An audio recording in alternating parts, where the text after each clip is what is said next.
안녕하세요.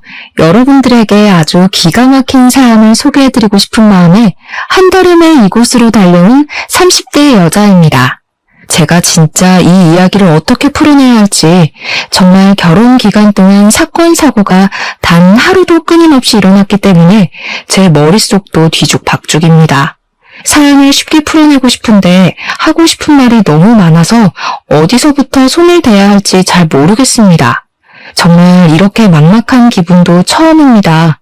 하지만 최대한 굵직한 사건으로 여러분들의 재미가 있을 법한 이야기들로 추려서 한번 시원하게 제 이야기를 털어놓아 보려고 합니다. 끝까지 제 기가 막힌 이야기들을 들어주시고 여러분들 주위에 혹시라도 이런 비슷한 사람이 있다면 빠르게 손절치기를 바라면서 지금부터 시작하겠습니다. 저는 결혼을 한 지 얼마 지나지 않아서 시모에 대해 완벽하게 파악을 하게 되었습니다. 사실 알고 싶지 않은 부분까지도 시모가 하나하나 알려주었기에 어쩔 수 없이 습득하게 된 부분이라고나 할까요? 저희 시모는 정말 관심병에 정신이 나간 사람이었습니다. 처음 시모를 소개받는 자리에서부터 범상치 않은 느끼기는 했는데 이 정도로 관심병이 가득한 사람일 거라고는 상상도 하지 못했습니다. 첫 만남 자리에서 너무 화려하게 꾸미고 나타나신 터라 제가 와 대박이다 하는 생각을 하게 되었었는데 그게 저를 만나는 자리라서 꾸미신 게 아니더라고요. 그냥 평소에도 정신나간 사람처럼 그렇게 반짝이에 원색으로 된 원단에 디자인도 어디서 본 적도 없는 이상한 레이스가 잔뜩 달린 옷을 입고 다니셨습니다. 저는 진짜 궁금했던 게 도대체 그런 옷들은 어디서 사오는 건지 그게 정말 제일 궁금했다니까요. 저는 아무리 찾아도 그런 옷을 구할 수가 없었거든요. 오죽하면 제가 밤무대 의상인가 싶어서 그런 의상을 파는 곳까지 샅샅이 찾아봤는데 우리 시모 옷의 퀄리티는 그보다 한 수 위였습니다. 남편과 연애를 한 지 2년쯤 지나서 결혼 이야기가 슬슬 나올 때 그런 시모를 마주치게 되었으니 당연히 저는 결혼을 해도 되는 건가 싶은 생각을 하게 되었습니다.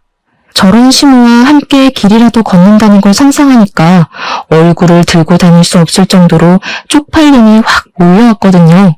상상을 해보세요, 여러분. 핫핑크색 원피스에 주먹만한 큐빅들이 전체적으로 박혀있고 어깨뽕은 목까지 올라와 있는데 소매와 치마 끝단에는 파란 레이스가 달린 옷을요. 세상에, 진짜 연극 무대에서도 그런 옷은 튀어서 못 입을 것 같은데 아무튼 저는 시모 때문에 너무나도 사랑하는 남편과 관계가 흔들릴 지경이었습니다. 하지만 저 아니면 죽어도 안 된다는 남편의 말에 홀라당 넘어가서 절대로 하지 말아야 할 선을 넘어버렸죠. 네, 주변의 만류에도 불구하고 결혼을 하게 되었습니다. 친구들은 시모가 결혼식 날 새빨간 웨딩드레스라도 입고 나타나면 어쩌려고 그러냐 하면서 저를 놀려대곤 했습니다. 솔직히 저도 그런 걱정이 안 됐다면 거짓말입니다. 우리 시모에게 결혼식 날에는 한복을 입어야 한다고 신신당부를 했고 신랑 측 혼주 한복은 파란 계열이라고 말씀을 몇 번이나 드렸습니다. 결혼식 당일에 우리 시모가 중전마마들이 입는 한복을 입고 나타났을 때 저는 정말 세상이 무너지는 기분이었지만 그래도 한복으로 구색이라도 맞춰주셔서 감사했습니다. 물론 친구들 사이에서는 두고두고 씹어먹을 수 있는 육포 같은 이야기로 남아버렸지만 말입니다. 결혼 후에 알고 보니 저의 시모는 블로그를 운영하시면서 돈을 벌었던 사람이었습니다. 협찬이나 광고를 받으면서 요란스럽게 블로그에 포스팅을 하고 소액의 현금을 받아 챙기는 소위 말하는 인플루언서 같은 느낌의 여자였다고나 할까요? 그래서 항상 그렇게 화려한 옷을 고집하고 본인이 제일 튀어야 한다는 생각을 가지고 살아가고 있었던 것이었습니다. 아무래도 그렇게 하는 편이 주위의 이목을 집중시키기에 좋고 포스팅을 했을 때 인기가 훨씬 많았기 때문에 본인의 관심병을 최대한으로 발산하고 다닌 거죠. 저는 젊은 사람들만 그런 일을 하는 줄 알았는데 시모가 진짜 인기가 꽤 많았는지 블로그에 방문하는 사람들도 한둘이 아니라 하루에 몇백 명, 천 몇백 명을 찍는 사람이었습니다. 댓글들에 시모 보고 추하다고 욕을 하는 사람들도 있었지만 대부분은 시모의 그런 파격 행보를 응원하고 용기를 얻고 간다는 사람들이었습니다. 시모의 어깨는 나날이 치솟았는데 우리 시모에게 아주 큰 시련이 들이닥치게 되었습니다. 무분별하게 돈을 받고 아무 글이나 대충 써서 올리는 바람에 시모가 엄청나게 키워왔던 블로그가 재질을 먹고 영구적으로 사용할 수 없게 되어버린 것입니다.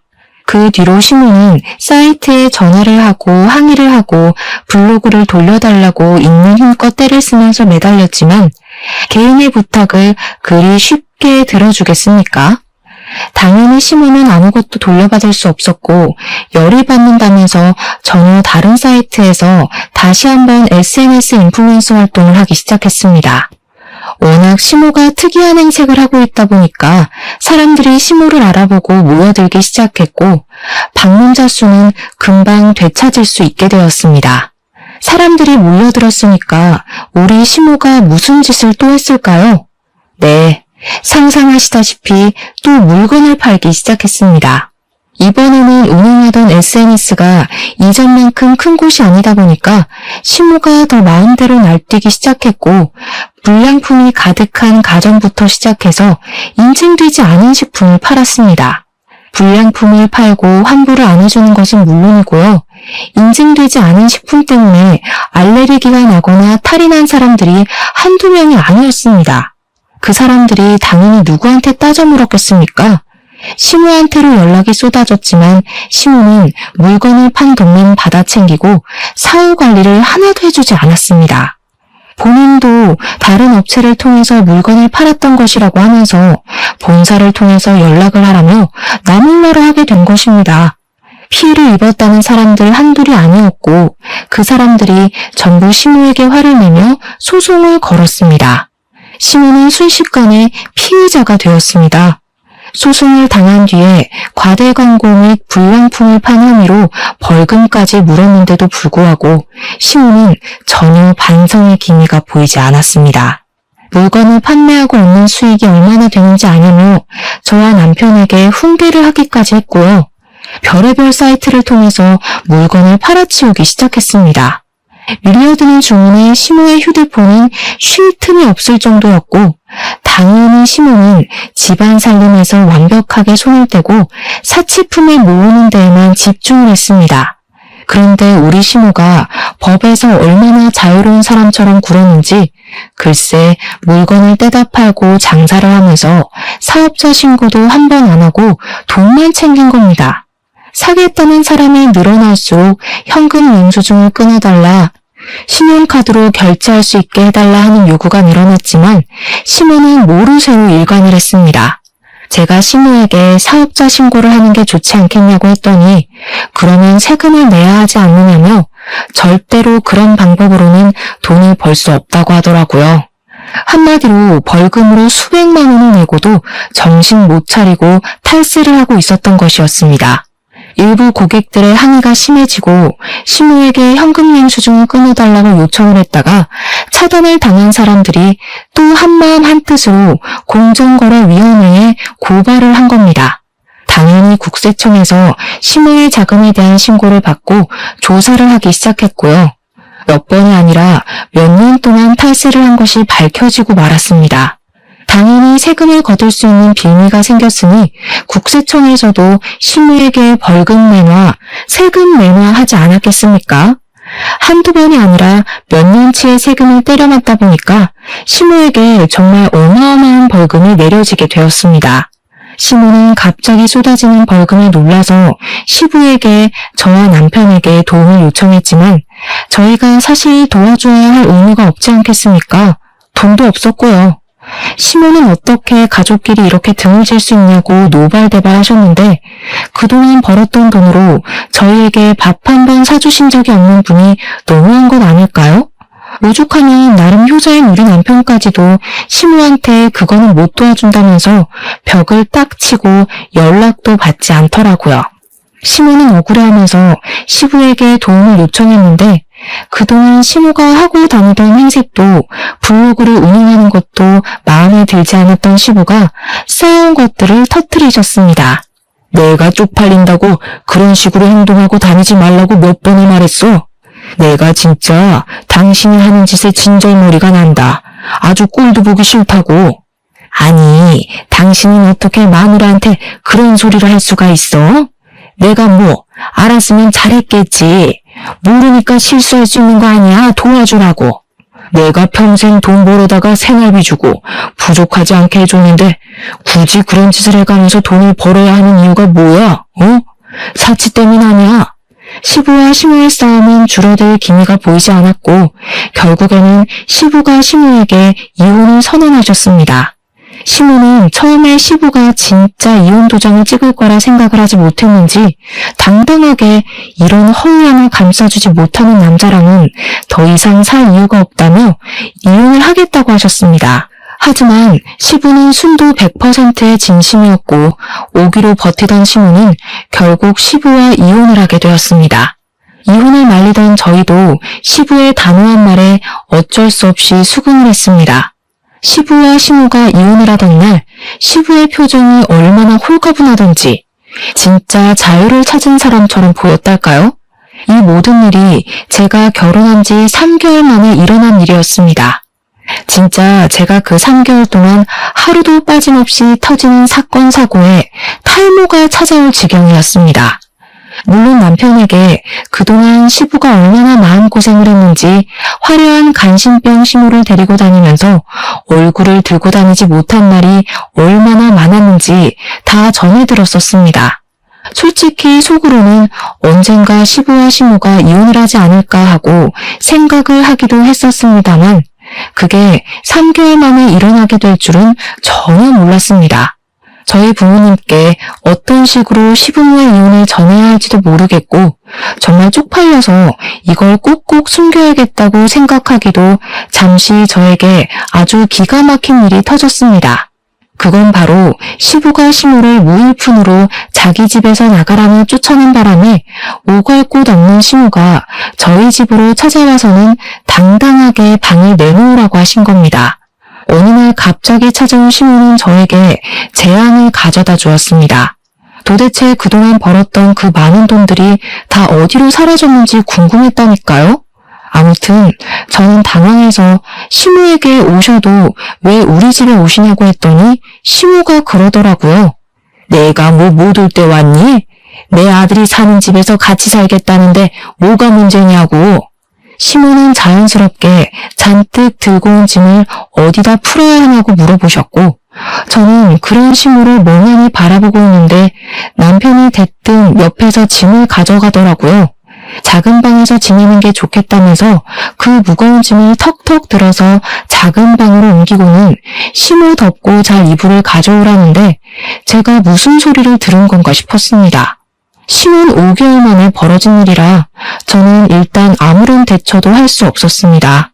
같이 부대 끼고 산 지 몇 년이 되었다면 제 의견을 피력하기 훨씬 쉬웠을 겁니다. 하지만 결혼한 지 얼마 지나지 않아 터진 소송에 탈세 혐의, 시부와의 이혼, 그리고 짐 싸들고 집으로 찾아온 것까지 제가 감당하기에 너무 벅찼습니다. 저는 당연히 시모가 며칠만 있으면 집을 얻든 아니면 시부네 집으로 가든 어떻게든 처리가 될 것이라고 생각하고 딱 일주일만 참자는 생각으로 버텼습니다. 응당 사람이라면 아들 부부가 사는 집에서 눈치가 보여서라도 오래 못 있지 않겠습니까? 제가 대면대면하게 대하면 시모도 불편함을 느낄 거라고 생각을 한 거죠. 물론 저의 그 모든 생각이 아주 아니란 생각이었다는 걸 뒤늦게 깨닫게 되었지만 말입니다. 여보, 나랑 상의도 없이 어머님을 집에서 지내라고 하면 어떡해? 내가 불편할 걸 생각도 안 해봤어? 당신이야, 당신 어머니지. 나한테는 시어머니야. 우리 엄마 SNS 중독자인 거 몰라서 그래? 신경 쓸 거 하나도 없어. 그냥 엄마 알아서 할걸? 그래도 나한테는 시어머니니까 내가 당연히 눈치 보게 되지 않겠냐고. 그럼 어떡하라는 건데. 엄마 보고 길에서 자라고 해? 아들 집에 남는 방이 떡하니 있는데. 남편의 말 또한 반박하기 어려운 말이라서 한 번만 참아보자 하는 마음으로 버티기 시작했습니다. 제가 계속 불편해하면 남편이 제 편을 들어줄 거라고 생각을 했는데 정말 일주일쯤 지나니까 일부러 그러려고 한 게 아닌데도 자동으로 눈살이 찌푸려지더라고요. 집이 개판도 이런 개판이 될 수 있나 싶을 정도로 어지러워지기 시작했습니다. 저는 정말 최소한의 물건만 두고 살자는 주의거든요. 이것저것 많이 들여놔봐야 잘 쓰지도 않을 거고 관리하는데 어려움이 있으니까 필요한 생필품 몇 개를 제외하고는 딱히 물건을 사두지 않았습니다. 그럼에도 불구하고 집안이 온통 어질러지기 시작했습니다. 이유는 당연히 시모 때문이었습니다. 시모가 평생을 전업주부로 살아왔는데 살림 하나를 못하겠습니까? 시부와 사는 동안에 시모가 집안일을 책임졌기 때문에 오히려 저보다 베테랑입니다. 그런데 저희 집이라는 이유를 뻔뻔하게 대면서 손 하나를 까딱하지 않고 지내시더라고요. 정리는 며느리가 다 해야지. 내 집 살림도 아닌데 내가 함부로 건드렸다가 망가지기라도 하면 어떡하니? 누가 보면 제 물건에 손을 하나도 대지 않는 것처럼 보일 수도 있겠지만 우리 시모는 SNS에 새로운 사진을 올려야 한다고 하면서 집에 있는 몇 개 없는 소품들을 다 끄집어내더라고요. 제가 예쁜 그릇을 모으는 취미가 있었기에 그릇이 꽤 많은 종류로 다양하게 있었는데 시모가 그걸 귀신같이 하고는 자꾸 그릇을 꺼내서 사진을 찍는 겁니다.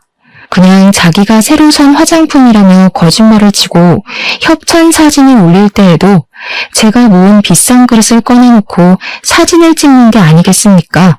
그릇이라는 게 싼 건 또 싸지만 비싼 건 진짜 헉소리나게 비싸지 않겠습니까? 다들 살림을 하시는 분들이시니 아실 거라고 믿습니다. 우리 시모는 보는 눈도 기가 막히지 비싸도 제일 비싼 그릇들만 꺼내서 사진을 찍고는 정리도 제대로 안 하고 그냥 널브러져 놓는 겁니다. 그러다가 잘못 건드려서 깨지기라도 하면 어쩌려고 그러는지 한정판 브랜드 그릇들만 꺼내서 자랑하듯이 사진을 찍는데 왜 SNS에 잘 사는 사람들만 보이는지 알겠더라고요. 그 사진 한 장 찍는 것에 목숨을 걸면서 어떻게든 최고급으로 제일 비싼 걸로 주렁주렁 장식을 하려고 하니 모두들 갑부로밖에 보이지 않는 것이었습니다. 제가 정리까지 싹 해둔 그릇들을 죄다 꺼내서 사진을 찍고 몇 개는 이가 나간 것도 보이더라고요. 다른 건 몰라도 제 취미생활을 건드리니 제가 열이 받았습니다. 어머님, 언제까지 저희 집에서 지내실 거예요? 솔직히 저희 집에서 지내시는 거 저 너무 불편해요. 제가 모은 그릇들 말도 없이 쓰는 것도 그렇고요. 저도 아까워서 그냥 구경만 하는 그릇인데 며칠 전엔 없었던 이가 생겼더라고요. 어머님이 하신 일이죠. 왜 허락 없이 제 물건을 막 쓰세요? 예, 그거 좀 쓸 수도 있지. 너 내가 한 달에 버는 돈이 얼마인 줄 아니? 저런 그릇들은 수두룩하게 사줄 수 있어. 걱정하지 마. 그럼 사주시고 말씀하시던가요. 어머님 SNS 활동도 활발하게 하시고 돈도 버시는 것 같던데 집은 언제 구해서 나가실 거예요? 그 말이 끝나기 무섭게 시모가 갑자기 엉엉 우시는 게 아니겠습니까? 저는 처음에 너무 당황스러웠습니다. 눈물만 뚝뚝 흘리시는 게 아니라 엉엉 소리를 내서 우셨거든요. 물론 그것 또한 자기가 불리한 상황이 들이닥치니 저절로 나오게 된 생활 연기라는 걸 나중에 알게 되었습니다. 그때는 꿈에도 몰랐었어요. 그게 연기인지. 시모는 바로 남편에게 전화를 걸어서 말도 안 되는 소리를 하며 저를 모함하기 시작하셨습니다.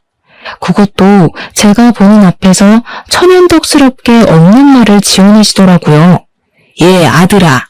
며느리가 글쎄 나한테 집에서 나가란다. 내가 갈 곳이 어디 있다고 나를 내쫓는 거라니? 아들이랑도 상의된 내용인 거 맞지? 뭐?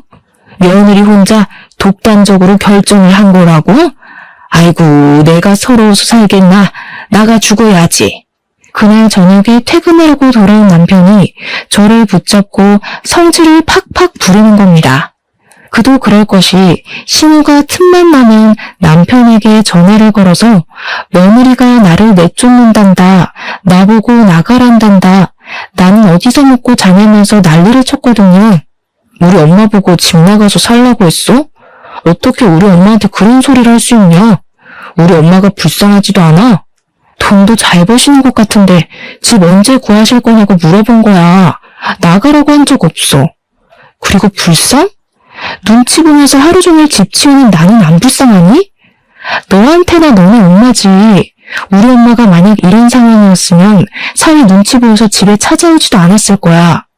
남편과 제가 냉전을 하게 되면서 시모는 제가 한풀 꺾인 것이라고 생각을 했는지 더욱더 날뛰어다니기 시작하셨습니다. 인플루언서 생활을 하면서 알게 된 친구들이 한둘이 아니더라고요.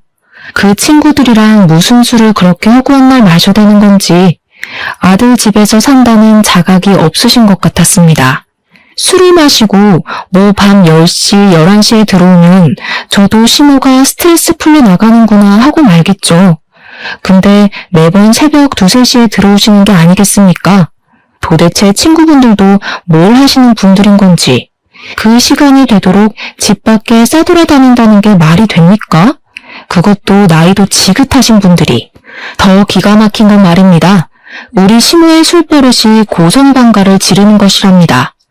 집에 와서 새벽 2, 3시에 샤워를 하면서 노래를 불러대는데 오죽하면 아파트 경비실에서 안내방송이 나오더라니까요. 새벽에 샤워를 하면서 노래를 부르는 일을 멈춰달라고 말입니다. 제가 남보기 부끄러워서 얼굴을 들고 다닐 수가 없었습니다. 정말. 저도 다음날 출근을 해야 하는 사람인데 시모가 매번 고성방가를 질러대니 잠이나 푹 자겠습니까? 남편은 한 번 자면 업어가도 모르는 사람이라 푹 잘만 자더라고요. 그것도 너무 짜증나고 괘씸하게 느껴졌습니다. 제가 결국에는 귀마개를 사서 귀에 꽂고 잠을 자기 시작했습니다. 거기다가 맞벌이라는 자각도 없는 것인지 반찬 투정도 미치도록 하시더라고요. 집안일은 여자가 해야 된다는 사상은 언제쯤 버릴 건지 저한테 잔소리. 그렇게 제가 하는 일이 시원치 않으면 시모 본인이 직접 하면 되는 일인데도 저한테 모든 일을 미루고 시키셨습니다. 너네는 맞벌이 부부씩이나 되면서 돈이 궁핍하니? 고기 좀 사 먹자. 고기 좀 구워와봐라. 어떻게 된 게 집에 햄도 하나 없니? 내가 참치 통조림이나 먹으면서 버텨야겠어? 너네는 나에 대한 배려가 전혀 없다. 도대체 나이가 몇 갠데 아직도 햄만 찾으면서 반찬 투정을 한단 말입니까? 이런 시모와 수십 년을 함께 살았던 시부가 존경스럽게 느껴질 정도였습니다. 두 분이 이혼을 한 이후에 제 삶이 완벽하게 달라졌다고 말해도 과언이 아닐 정도였으니까요. 저는 그날 이후로 항상 냉장고에 햄과 소시지를 사다 놓기 시작했고 언제든지 시모가 간단하게 먹을 수 있는 반찬들을 구비해야 했습니다. 남편과 시모는 저의 노력을 어느 날부턴가 당연스럽게 생각했고 제가 일이 바빠서 준비를 하지 못하는 날에는 둘이 동시에 저에게 투정을 부리더군요. 물론 투정을 가장한 빈정거림이었기에 저의 인내심에는 한계가 찾아왔고 저는 더 이상 참아야 할 필요성을 느끼지 못해 눌러 쌓아둔 것을 터뜨리기로 결심했습니다. 그 뒤로 타이밍만 보면서 남편과 완전히 냉전인 상태로 지내고 있었습니다. 집도 반반, 결혼 딱딱 맞춰 했는데 왜 시모를 모시고 살아야 한다는 건지 어이가 없었죠. 제가 전생에 나라를 팔아먹은 이완용이었나 생각까지 하게 되었습니다. 분명 연애하고 결혼을 결정할 당시만 해도 이런 일이 생길 거라고는 상상도 못했으니까요. 제가 언젠가 터뜨리려고 눈치만 보고 있는데 우리 시모는 그런 분위기 파악조차 못하는 건지 무슨 택배를 허구한 날 시켜대는 게 아니겠습니까? 제가 이 많은 상자들은 다 뭐냐고 시모한테 은근히 눈치를 주면서 돈 있으면 물건 사는데 사치를 그만하고 집을 구해서 나가라는 식으로 둘러 말했습니다. 그러자 시모는 저에게 이 제품들은 전부 돈 주고 산 게 아니라 협찬을 받은 거라고 하면서 SNS에 올려줘야 하는 물품이라고 하더라고요. 협찬은 개뿔. 누가 명품 액세서리를 협찬으로 준단 말입니까? 시모가 연예인도 아니고 정말 모든 사람이 다 알만한 유명인도 아닌데요. 자기 돈 주고 샀는데 그 돈 어디서 났냐고 제가 추궁할까봐 거짓말로 하는 걸 제가 모를 것 같았나 봅니다. 세금을 때려맞은 이후로 SNS에서 물건을 파는 일도 그만두었는데 도대체 무슨 돈이 생겨서 사치를 부리는 건지 상당히 궁금했던 시기였습니다. 그날도 어김없이 택배가 수두룩하게 도착을 했고 시모가 택배를 다 뜯은 뒤에 사진 촬영을 한다고 물건을 그릇 위에 올리다가 그릇을 깨물었습니다. 제가 제일 아끼는 한정판 브랜드 그릇으로 한 개에 지금은 100만 원 호가하는 제품이었기에 저의 인내심은 완전히 바닥이 났죠. 브랜드 값만 몇십만 원이라더니 그릇은 쓰레기나 다름없네. 이렇게 쉽게 깨져? 어미야, 와서 이것 좀 치워라. 저는 뻔뻔한 시모의 작태를 참기 힘들어 그 길로 뒤도 돌아보지 않고 시부를 찾아가서 그동안 저희 집에서 있었던 모든 일들을 낱낱이 고했습니다. 제 이야기를 전부 전해들은 시부는 부글부글 끓어오르는 화를 숨기지 않으며 저희 집으로 가자고 하셨고 저는 시부와 함께 집으로 돌아왔습니다. 남편이 퇴근하고 돌아왔는지 시부랑 같이 TV를 보면서 과일을 처먹고 있다가 시부와 제가 함께 들어가니 놀라서 벌떡 일어서더라고요.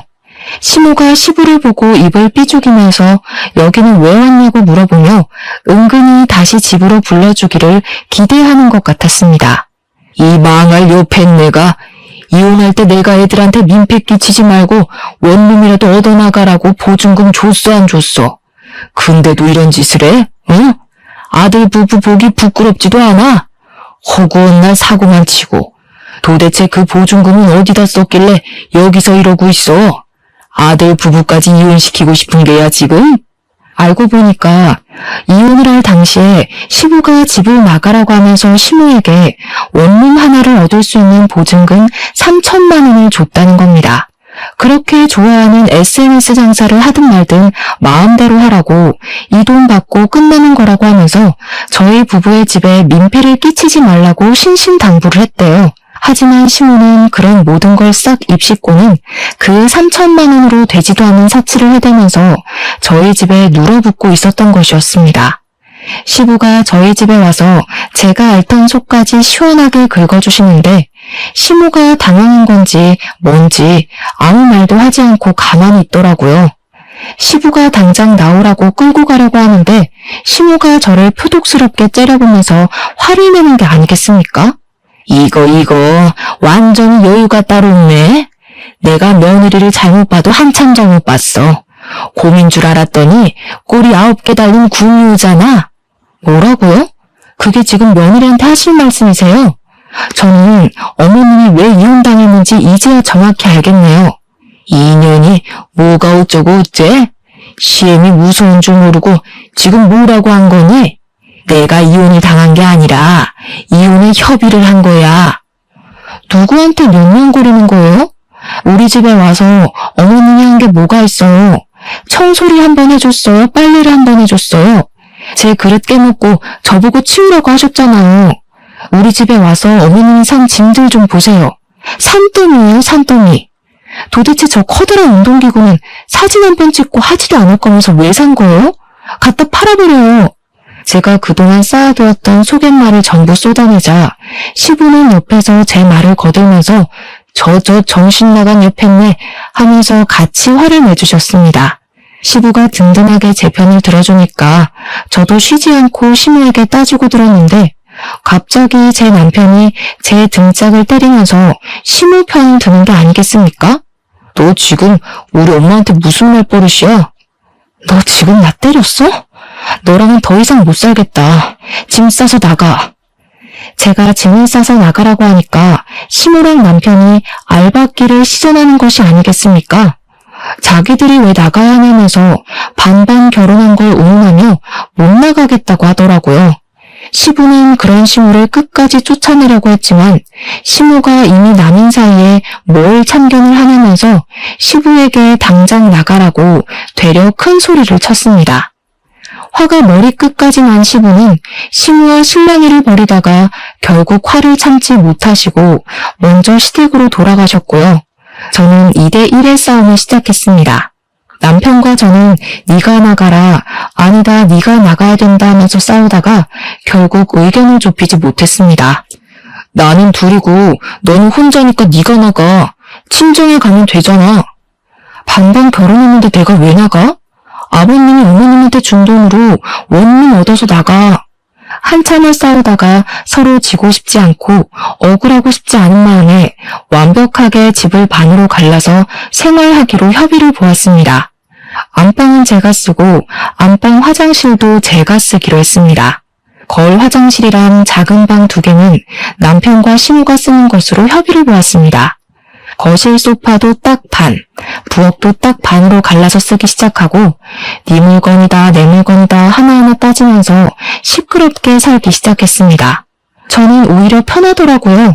밥도 제가 먹을 것만 딱딱 준비하면 되고 제 물건을 아무도 건드리지 않으니 오히려 정리할 게 별로 없어서 좋았습니다.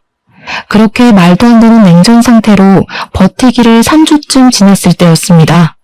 잠깐 편의점에 갔다가 집에 돌아갔는데 시모가 제 화장실에서 뭔가를 들고 나오는 게 아니겠습니까? 꼬투리 잡을 게 생겼다 싶어서 달려가 시모 손을 확 잡아챘더니 글쎄 손바닥에 제가 아껴 쓰는 엄청 비싼 헤어 트리트먼트 한 덩어리가 있지 않겠습니까? 얼마나 어이가 없던지.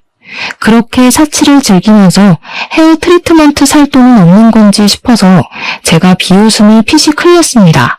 제가 손바닥에 짜낸 트리트먼트를 덜어내고 짜증나서 제 맨머리에 발라버렸더니 시모가 기겁을 하면서 부들부들 떨더라고요. 제가 그렇게까지 치사하게 굴 줄 몰랐던 건지 시모가 어이없어 하는데 그 표정이 너무 웃겨서 진짜 통쾌할 지경이었다니까요. 제 물건을 함부로 건드리지 마시죠. 언제 남이 될지도 모르는 사이에 말하는 싹수하고는 그렇게 치사하게 굴다가는 대머리 된다. 그건 어머님이 더 걱정하셔야 할 것 같은데 저 머리숱 엄청 많아서 괜찮아요. 그리고 제가 치사하게 된 이유를 생각해 보시면 좋겠네요. 그 뒤로 일부러 저 보란 듯이 집에서 고기를 구워 먹지를 않나, 둘이 외식을 하고 오지를 않나, 진짜 짜증나게 굴더라고요. 참다 제가 더 이상은 이렇게 사는 게 아닌 것 같다는 생각이 들어서 남편에게 이혼을 하자고 이혼 서류를 들이밀었습니다. 제가 막상 이혼을 하자고 하니까 갑자기 남편이 그건 아닌 것 같다면서 저를 말리려고 들더라고요. 아니긴 뭐가 아니야? 이렇게 사느니 그냥 이혼하는 게 낫지. 이 정도면 네가 숙이고 들어야 정상 아니야? 진짜 독하다 독해. 나도 할 만큼 하고 참을 만큼 참았어. 도대체 자기가 한 일이 뭐가 있다고 집에서 저 보란듯이 고기만 구워 먹던 놈이 뭘 참았다는 건지 어이가 없었습니다. 이혼을 하자고 선언한 이후에 저희는 눈도 마주치지 않게 되었는데 우리 관심병 말기 환자인 시모가 글쎄 SNS에 요즘 유행하는 거라며 강아지를 하나 데려온 게 아니겠습니까? 요즘 뭐 반려동물을 데리고 키우는 모습을 보여줘야 댓글이나 조회수가 늘어난다고요. 책임도 지지 못할 강아지를 키우겠다는 겁니다. 저 진짜 졸도해버리는 줄 알았습니다. 갑자기 개를 키우겠다고 하니까 당연히 정신 나가지 않겠습니까? 거기다가 이 개가 시모를 닮아도 쏙 빼닮은 겁니다. 조금만 해가지고 이를 드러내면서 하루 종일을 컹컹 짖어대는데 더 이상은 못 살겠다 도망가자 싶었습니다. 하지만 여러분, 제가 이대로 그냥 도망가면 되겠습니까? 최고의 복수를 하고 뒤도 돌아보지 않고 떠나기로 결심했습니다. 저는 고민 끝에 어떤 복수를 할까 생각하다가 언젠가 전해 들었던 반려동물로 부부싸움을 했다는 사연을 떠올리게 되었습니다. 그 사연으로 말할 것 같으면 남편이 거미랑 뱀 이런 걸 키워서 와이프랑 이혼을 하게 된 이야기로 기억하고 있었는데 저도 뱀이나 거미를 키워야겠다고 마음을 먹은 것입니다. 그래서 파충류들을 파는 전문숍에 가서 둘러보는데 제가 또 그런 걸 별로 안 좋아해서 그런지 미치도록 징그러워서 엄두가 안 나더라고요. 거기다가 먹이도 벌레랑 개구리 같은 걸 좋아한다고 하는데 제가 또 벌레를 엄청나게 무서워하거든요. 그래서 뱀이랑 거미를 포기를 하게 되었습니다. 한번 입양을 하면 평생을 키워야 하는데 제가 뱀과 거미를 책임질 자신이 없었습니다. 펫숍 직원분이랑 엄청나게 머리를 맞대고 고민을 한 결과 바로 앵무새를 키우기로 결정을 내렸습니다. 직원분께서 추천을 해주셨는데 앵무새가 똑똑하기도 엄청 똑똑하고 말도 잘하고 시키는 것도 반복 학습을 하다 보면 잘 해낸다고 하는 게 아니겠습니까? 머릿속에 앵무새와 함께 사는 그림이 마구마구 그려지면서 제대로 된 복수를 할 수 있을 것 같다는 생각이 들었습니다. 앵무새를 입양한 이후 방에서 혼자 앵무새에게 시모의 사진을 보여주면서 말을 연습시켰습니다. 처음에는 제대로 해내지 못하던 앵무새가 글쎄 3일이 딱 지나니까 시모 사진만 봐도 큰 소리로 욕을 하기 시작하더라고요. 그래서 보란듯이 거실 제 소파 자리 옆에다가 앵무새의 집을 설치했습니다. 시모는 제 앵무새를 보더니 별짓 다 한다면서 깔깔거리면서 비웃더라고요. 제가 발끈하려던 그 순간 갑자기 앵무새가 시모를 보면서 소리를 꽥 질렀습니다. 썩을 년, 저 썩을 년, 썩을 년, 저 썩을 년. 제가 시모의 사진을 보여주면서 연습을 시킨 보람이 드디어 빛을 발하게 된 것입니다. 앵무새가 시모를 향해서 고개를 까딱이며 썩을 년 하니까 시모의 표정이 딱딱하게 굳어서는 앵무새한테 저게 지금 뭐라고 하는 거냐며 분노를 금치 못하더라고요. 제가 썩을 년이라고 할 때마다 간식을 주었더니 저에게 간식을 달라고 날갯짓을 하는데 어찌나 속이 시원하고 귀엽던지 바로 앵무새에게 간식을 전해주면서 시모에게 웃으면서 말했죠. 동물도 원래 좋은 사람, 나쁜 사람 구별한다고 하잖아요. 그 이후에 또 사이다 같은 일이 펼쳐졌습니다. 저희 시모가 약간 탈모가 있으시거든요. 그래서 제 헤어 트리트먼트도 몰래 가져다 쓴 거였고요. 하지만 유전자의 힘이 워낙 강하지 않겠습니까? 저희 남편 또한 탈모의 증상이 서서히 나타나고 있었고 앞머리부터 벗겨지기 시작하더라고요. 30대 후반의 나이가 되니까 바닥에 떨어지는 머리카락의 양도 늘어나고 M자 탈모가 눈에 띄게 진행이 되고 있어서 남편은 병원에서 탈모약을 처방받아서 먹고 있었습니다. 물론 저는 그 사실을 다 알고 있었으니 남편이 예민하게 생각하는 머리카락을 가지고 복수를 해야겠다 결심을 했습니다. 일부러 남편이 퇴근하는 시간에 맞춰서 앵무새를 집안에 풀어다 놓았고 이번에도 역시 간식을 주면서 남편의 머리채를 뜯는 연습을 시켰습니다. 말을 하는 것보다 행동을 가르치는 게 훨씬 오래 걸리긴 했지만 노력하는 자는 빛을 발한다고 하지 않았겠습니까? 어느 날 퇴근하고 온 남편의 머리 위에 앉은 앵무새는 그 가느다란 발가락과 부리를 가지고 남편의 머리카락을 쥐어뜯기 시작했습니다. 모근이 단단하게 붙어있는 머리카락을 죄다 쥐어뜯으니 남편이 고통스럽기도 하고 혹시라도 탈모가 두드러질까봐 걱정도 되었겠죠. 하지만 하늘은 재빨리 날아다니는 새를 자기가 무슨 수로 잡겠습니까? 번번이 잡으려고 할 때마다 쏙쏙 도망치는 앵무새 때문에 남편은 화가 머리끝까지 난 것 같았습니다.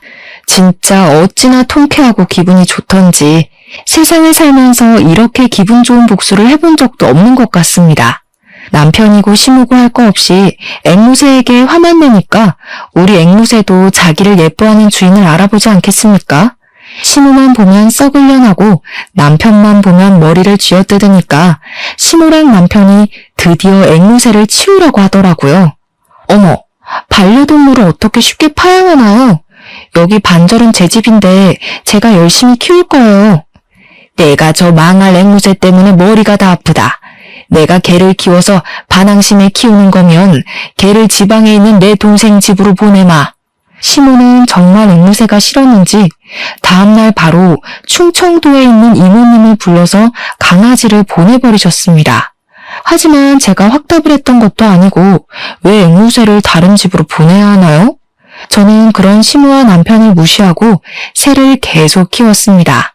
제가 앵무새와 행복하게 지내는 동안 남편의 머리는 점점 비어가기 시작했고 결국 저에게 앵무새를 치우지 않으면 이혼을 하겠다고 하더라고요. 그게 바로 제가 바라던 바 아니겠습니까? 이혼을 하기로 결정을 내린 뒤 서류를 작성하고 협의 이혼으로 진행하자고 말이 나왔습니다. 반반 준비한 만큼 정확하게 반반 갈라서 나눠 가지자고 서류에 공증도 받고 정말 철천지 원수처럼 으르렁거리고 있었습니다. 앵무새로 복수를 준비하긴 했지만 솔직한 말로 이런 식으로 끝을 내기에는 조금 찝찝하고 서운한 마음이 들더라고요. 그동안 같이 살면서 제가 시모에게 당했던 그 거지 같은 일들을 이렇게 쉽게 끝내줄 수 없다는 생각이 번뜩 스친 겁니다. 저는 바로 인터넷에 글을 올렸습니다. 어떤 글이냐고요? 바로 시모가 자주 활동하는 인터넷 카페 사이트에다가 시모의 모든 가면을 벗겨내는 글을 올린 것입니다. 우리 시모가 그 카페에서 얼마나 어이없는 가면을 쓰고 다녔냐면요. 매번 사치품들을 올려대고 사진으로 온갖 보정을 다하면서 자기가 대기업 사모님인 것처럼 행동하던 곳이었습니다. 시모의 추종자들도 꽤 많았는데 시모가 글을 한번 올리면 언니 대박이에요, 언니 멋있어요, 언니 같은 사람이 되고 싶어요 하는 댓글이 달렸습니다.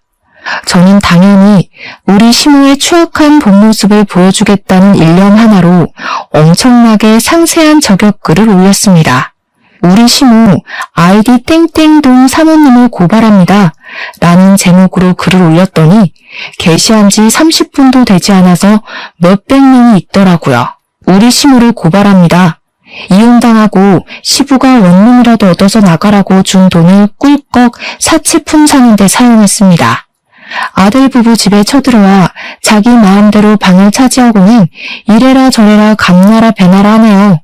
며느리가 모던 접시를 깨먹는 건 일상이고 집 청소며 빨래며 요리며 하나도 자기 손으로 하는 게 없습니다. 운동기구도 사놓고 매일 하는 것처럼 거짓말을 하는데 사진만 찍고 방치를 해둡니다. 며느리 물건이 자기 물건인 것 마냥 마구마구 사용하고 먹는 걸로도 치사하게 구네요. 반응은 물론이고 조회수에 댓글까지 수두룩하게 달리는데 진짜 꿀잼이더라고요. 그 카페에 있는 사람들도 누군가의 며느리이지 않겠습니까? 다들 땡땡동 사모님은 대기업 사모님 아니었냐고 깊은 배신감이 든다고 난리가 났습니다. 그런 사람인 줄 몰랐습니다. 부터 무슨 효소 팔고 있던데 사지 말아요. 탈세 혐의 있는 사람입니다.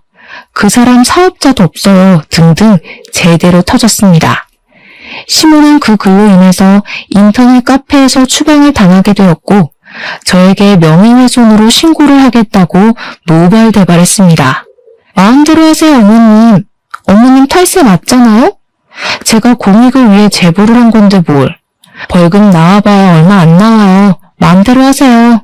거기다가 그 글이 쑥쑥 퍼져 남편의 회사에서도 꽤 이슈가 되었나 보더라고요. 저는 은근슬쩍 남편 회사 인트라넷 게시판에도 그 글을 올렸습니다. 약간의 내용을 수정해서 그 글의 주인공이 우리 남편의 어머니라는 것을 알아볼 수 있게 말입니다.